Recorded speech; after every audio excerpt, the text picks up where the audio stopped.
What about your relationship with Brad? Tell me about Brad. I mean, that must have been a strange evening, you know, having to say goodbye to someone you never thought you'd have to. Oh, I know.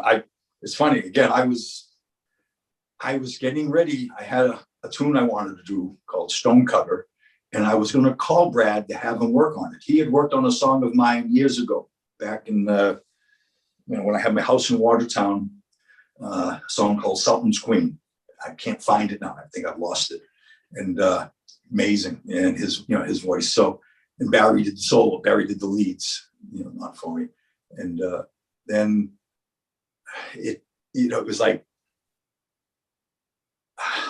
I was ready to do some stuff, and I was going to contact him, and then he did it. And I, for a while, I blamed myself, saying, Jesus, if I only called him up, maybe I would have broken his mood, and he was, oh, let's work, and got excited about something.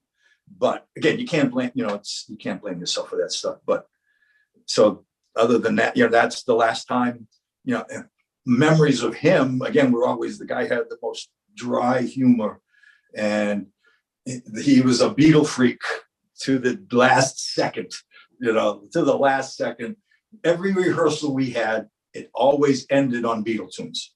Doesn't matter what we were working on.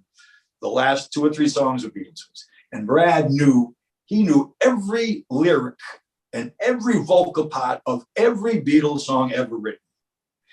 And I told my friends, I said, listen, Brad is better than the Beatles. Because when he did Beetlejuice, each singer, if it was Lennon, McCartney, Harrison, even Rick, he sounded exactly like them, only better. Because he is truly the best singer in the world. Do you know if he ever met them? Do you know if he ever met any of them? I know he something years later, I think he went to like a McCartney show or something. I don't know if he got to meet him, but I think he may have gotten a gift from someone. Someone may have sent him a crisp, something like that.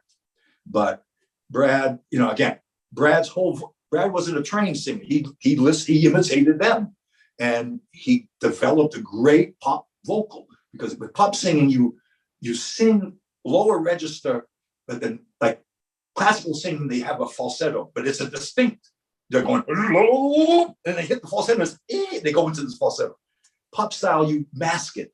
You sing lightly in the lower register, and as you get up into the higher register, you're kicking harder, and you get higher range, and you don't really hear the cross. You make the falsetto sound, you're making the full voice sound a little like falsetto a little like not, so it kind of blends it. So Brad developed that ability by just, because that's what they did. And they were so good. And then he's better, because again, he just had a better natural talent. His quality of his voice, I said this up a number of people. Steve Perry is closest, I think, to Brad, whereas their quality of their voice was more important than anything. Whereas someone like Freddie Mercury or Steven Tyler, the quality wasn't there. They were showmen.